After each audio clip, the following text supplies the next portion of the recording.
तो प्रणाम और नमस्कार करते आज राग भूपाली के बारे में जानेंगे। तो राग भूपाली सबसे बेसिक राग है। अगर राग सीखता है, अगर कोई भी स्टूडेंट, तो राग भूपाली से शुरू करते हैं और नहीं तो राग यमन से शुरू करते हैं। तो मैंने भी राग भूपाली से ही शुरू किया था और अभी भी डेली इसे गाते हैं। तो राग भूपाली थाट कल्याण मणि वर्जित, इसमें म और निवर्जित स्वर है। मानत ग स्वर वादी, ग वादी स्वर है और इसका ध स्वर संवादी है। प्रथम प्रहर, इसका रात्रि का प्रथम प्रहर में गाते हैं। राग विवरण में लिखा हुआ है कि इस राग की रचना कल्याण थाट से मानी गई है। इसमें मध्यम और निषाद स्वर वर्ज्य है, इसलिए इसकी जाति औडव औडव है। वादी स्वर गंधार और संवादी ध है। रात्रि का प्रथम प्रहर इसका गायन समय है। आरोह का जैसे सा रे ग प ध सा ध प ग रे सा प ग रे ग सा रे ध सा। तो इस तरीके से होता है। पकड़ थोड़ा अलग अलग तरीके के रहता है, तो ये भी पकड़ है और बाद बाकी अलग किताब में अलग होगा।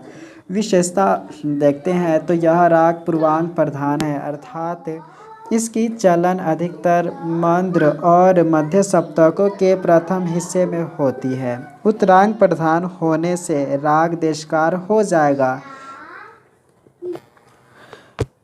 उत्तरांग प्रधान होने से राग देशकार हो जाएगा। इसमें ध्रुपद, बड़ा ख्याल, छोटा ख्याल और तराना गाया जाता है। इसमें ठुमरी नहीं गाई जाती है, ध्यान रखना ये बात।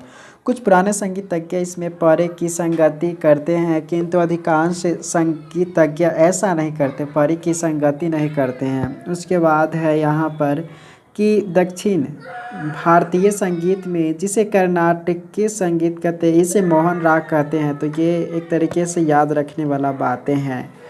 तो ये न्यास के स्वर है सा ग और प पर, यानी कि ठहराव का स्वर, यानी कि ठहराव इस पर देते हैं। मिलते जुलते राग देशकार है।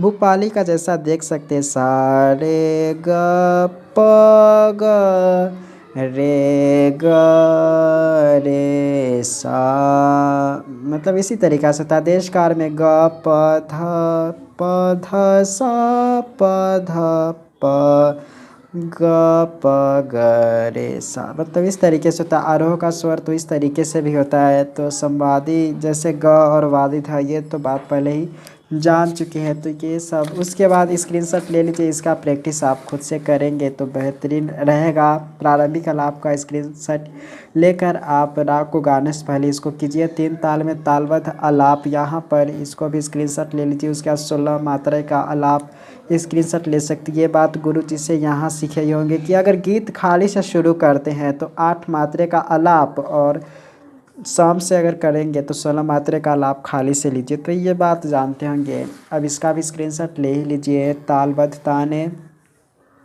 8 मात्रे की ताने, 16 मात्रा की ताने, तो स्क्रीनशॉट ले लिए होंगे इसका। उसके बाद कुछ प्रश्न है तो ये सब का स्क्रीनशॉट ले लिए। उसके बाद इस तरीक़ा से इस बुक का PDF चाहिए तो आप हमें व्हाट्सएप पर कांटेक्ट करें, और उसके बाद टेलीग्राम से आप ऐसे ही डाउनलोड कर सकते हैं मुफ्त में। तो बहुत बहुत शुक्रिया बने रहने के लिए। Thanks for watching.